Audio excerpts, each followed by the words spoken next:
और यदि वो मोह भयंकर रूप धारण कर ले तो आप जरा देखिए क्या होगा। एक छोटी सी घटना लेकिन बहुत बड़ी सीख देती है। दो भाई थे, बड़े ही प्रसन्न चित्त रहा करते थे अपने घर में, बड़ा अच्छा व्यवहार आपस में।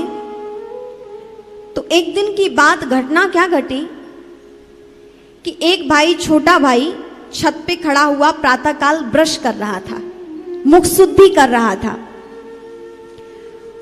और दूसरा बड़ा भाई टहलने के लिए अपने घर के बागीचे में गया। बड़े ध्यानपूर्वक सुनिएगा, बड़ा भाई कहाँ गया? बगीचे में टहलने के लिए, और छोटा भाई छत पे मुख शुद्धि कर रहा है, ब्रश कर रहा था। और दोनों छोटे बच्चे, एक छोटे भाई का बालक छोटा और एक बड़े भाई का भी बालक, लगभग एक ही आयु के थे। दोनों बालक प्रातःकाल अपने घर के आंगन में खेल रहे थे बाहर। गांव की कथा है। तो कहते हैं बगीचे में गया हुआ बड़ा भाई टहलते टहलते आम का सुंदर वृक्ष, सुंदर आम दिखे तो 2 आम तोड़ लाया। सोचा कि चलो बच्चों को दूंगा, 2 आम तोड़ लाया। अब आप घटना का दृश्य समझिएगा कि सामने से बड़ा भाई दोनों हाथों में आम लेकर आ रहा है, और दोनों बच्चे जो खेल रहे थे आम को देखकर उस दोनों बच्चों ने दौड़ लगाई। एक कहता हमारे ताऊजी आ रहे, एक कह रहे हमारे पिताजी आ रहे आम लेकर, चलो अपन बाद में खेलेंगे, आम ले आते हैं। सामने से व्यक्ति आम लेकर आ रहा है और दोनों छोटे बालक आम देखकर दौड़े, और ऊपर से खड़ा हुआ दृश्य कौन देख रहा है? छोटा भाई। जैसे ही बालकों ने देखा, दौड़ लगाई। इस बीच बड़े भाई के मन में क्या आया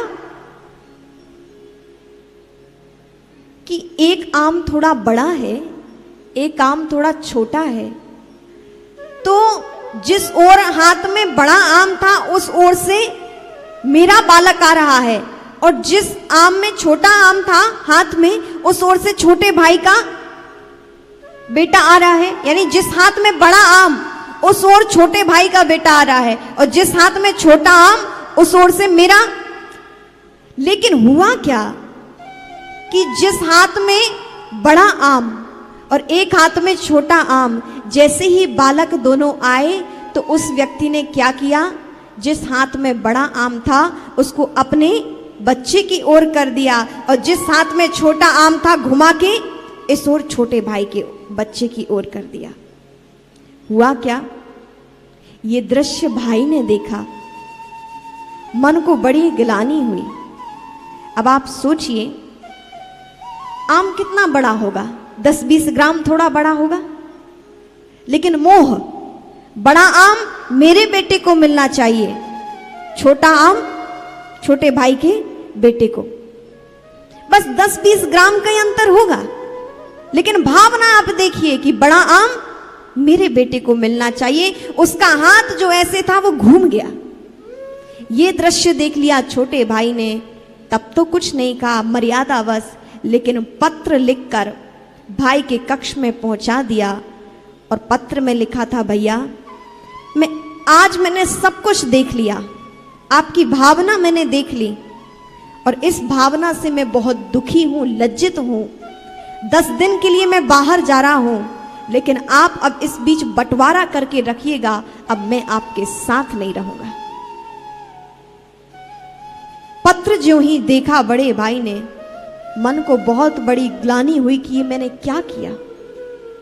सिर्फ 10-20 ग्राम ज्यादा आम के लिए मैंने इतना बड़ा भाई भाई में अंतर कर दिया, बच्चों में भेद कर दिया। ये मोह, ये आसक्ति कि तुच्छ वस्तु के लिए भी आप मोह देखें, ऐसा रूप परिवर्तित होता है।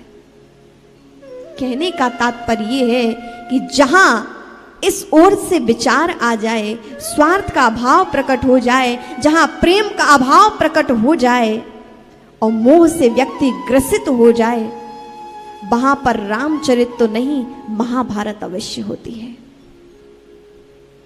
यदि चाहते हैं जीवन में रामायण हो, महाभारत से हम बचना चाहें, तो भगवान राम कहते हैं प्रेम का अभाव नहीं, प्रेम का स्वभाव बन जाना चाहिए।